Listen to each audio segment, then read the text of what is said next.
Well, hello, friends. Mark Holmes here with my buddy Cowboy Joe Boo, and as always, thank you guys for watching, commenting, and subscribing to the Joe Boo Sports Report. Without you guys, this doesn't work. Let's get open for business and let's wake up the football gods there. I hope you guys tune in 9 o'clock Eastern for our live stream. We'll be here talking about what else? Zeke Elliott meeting with the commissioner tomorrow, as well as the Dallas Cowboys and everything that is as we sit 66 days, 2 hours, 44 minutes, and 23 seconds away from kickoff of the 2019 season. I try to answer as many comments as possible, but I get emails, I get text messages, I get Instagram messages, I get Facebook messages, I get emails, I get, of course, comments on here, and it's hard to keep up. So I try and get as many as possible. I wish I could just do that full time, answering all your responses, but I gotta pay the bills. But from time to time, you get the dumbass comments of the day. And one of his comments actually reminded me of this video of Max Kellerman talking about my quarterback. And his whole thing was, you know what? Dak wants too much money. Screw him. Cut him at the end of the season and just draft another quarterback. Okay. Let's listen to this clip from First Take 2, and then we'll come back with it. The same amount of guaranteed dollars vexes me because look, he doesn't deserve that. Dak is a $20 to $25 million a year player if you're a smart franchise. He probably gets paid more than that because I don't think the Cowboys are very smart. Okay. $20 to $25 million. And of course, don't pay the guy. Because quarterbacks just grow on trees. Hypothetically, let's just look back here real quick at what $20 million buys you in the NFL today. Sam Bradford, who's probably been the most overpaid guy ever in his career. You know that Sam Bradford, who has never played in a playoff game, who has never really been healthy, has made $136 million. Not contract, has made $136 million. Would you believe that last year he got $20 million for being at the Cardinals and played in 3 games? $20 million. $20 million. Drafted 2010. 8 seasons. Yeah. So, Max, let me make sure I get this straight. You're saying that Dak is not worth more than this guy? Is that really your argument? Because if that is your argument, I'm sorry, buddy. Sam Bradford has 19,000 yards in his career. Dak has over half of that in 3. It's time to get over this whole thing of how much Dak Prescott gets paid. Because here's the thing. Let me go ahead and go with you guys that talk about my quarterback and say how much he sucks. And whatever way you want to look at it, he's a bus driver, he's not elite. All I know is with that guy at the helm, they've done more winning than losing. In fact, they've done the second most winning over the last 3 years of any team. Now, sure, there's some guys that throw for more yards, but are they winning more games than the Cowboys? But hypothetically, let's not pay him. Let's just let him walk. I want to go back through and ask you which one of these guys you want to start your franchise with. In 2010, this is the quarterback drafted class. Sam Bradford, who's made $136 million. He's done well for himself. As far as the teams, meh. Jimmy Clausen. You might have been better with a dill pickle.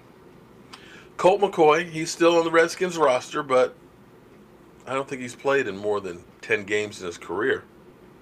Teddy Bridgewater. Stephen McGee. We had Stephen McGee. That didn't work out for a franchise quarterback for us. Joe Webb and John Skelton.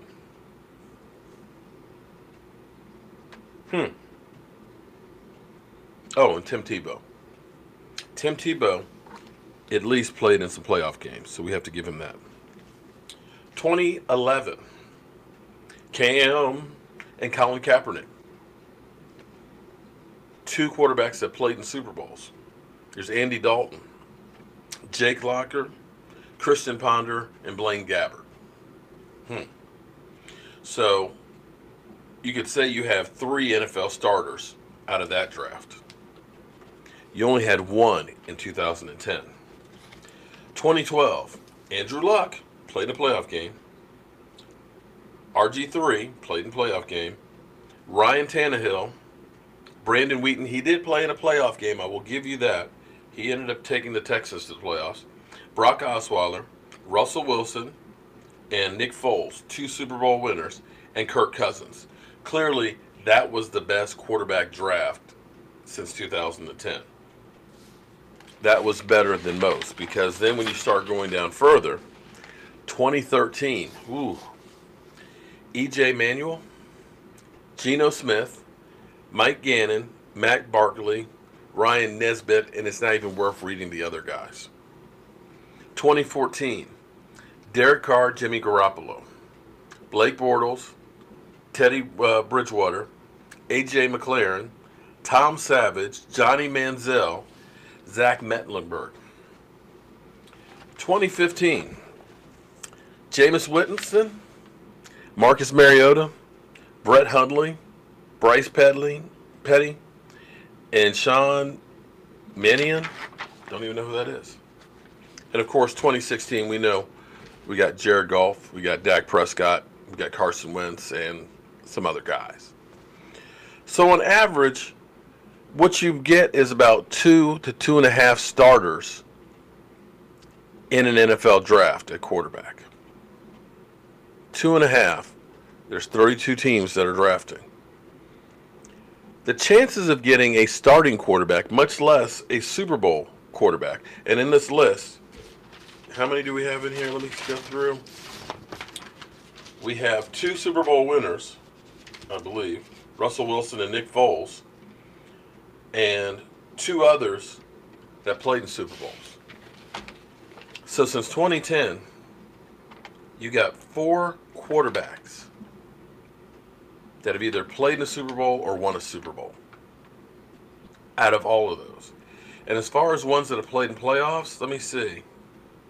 Tim Tebow, Cam Newton, Colin Kaepernick, Andrew Luck, RG3, Russell, Nick Foles,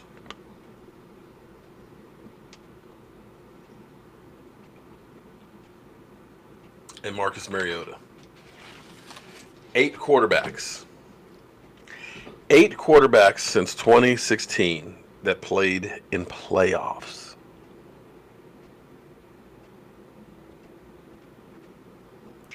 Wow. That's about 1 quarterback drafted a year. So this argument of just draft another quarterback. See, we got spoiled because we didn't draft Tony Romo. We just signed him. We weren't really trying to get a quarterback. We just got one in Dak Prescott. But when you look at teams like the Cleveland Browns that have drafted quarterback after quarterback after quarterback, when you look at teams like Denver that are going for retreads, like Joe Flacco, because they've tried drafting, they've gone through and signed a Peyton Manning, they've had the Brock Osweilers and things, and they've had the guy we wanted to draft. They've gone through guy after guy after guy. It's not easy to just draft a starter, much less a guy that can play in playoffs and handle pressure. If you know where to find a better quarterback than Dak Prescott, by all means, let me know, because I'm looking at that list. Who on this list right now, would you take over Dak Prescott? Let me read it to you again. Let me read the whole list, and you tell me who you would take over Dak Prescott. Sam Bradford, Jimmy Clausen, Colt McCoy, Tim Tebow, Stephen McGee, Joe Webb, Joe Skelton, Cam Newton, Colin Kaepernick, Andy Dalton, Jake Locker, Christian Ponder, Blaine Gabbert, Andrew Luck, you might take Andrew, RG3, Ryan Tannehill, Brandon Wheaton, Brock Osweiler, Russell Wilson, Nick Foles, Kirk Cousins. You might take Russell Wilson. EJ Manuel, Geno Smith, Mike Gannon, Matt Barkley, Ryan Nesbitt, Derek Carr, Jimmy Garoppolo, Blake Bortles, Teddy Bridgewater, A.J. McLaren, Tom Savage, Johnny Manziel, Zach Mecklenburg, Jameis Winston, Marcus Mariota, Brett Hundley, Bryce Petty, and Sean Mannion. The only one I might take over him would be Russell Wilson. You could arguably say Andrew Luck, but Andrew Luck has had an injury history. You could say Cam, but Cam is, I think I'll take Dak. But that's it. Since 2010. Now, I didn't count 17 and 18. Sorry, I should have put on there because Pat Mahomes looks like the real deal. Well, and so on, although it's only been 1 year. But when you look at that list and realize how hard it is to get a starting quarterback, much less a franchise quarterback, you need to rethink how you treat my quarterback. We'll definitely talk about this some more tonight. But when you think about paying Dak Prescott as a $20 million quarterback, this guy got $20 million last year. Sam frickin' Bradford. And that was coming off of only playing one game in Minnesota the year before. Are you kidding me? I'm Mark Holmes, and I'll see you guys soon.